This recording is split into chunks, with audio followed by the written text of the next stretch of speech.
love to spend, and leisure time to sit a while.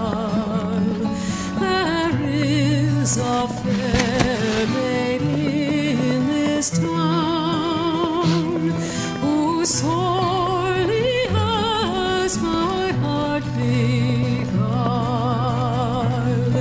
Her rosy cheeks and ruby lips alone she holds my heart enthralled.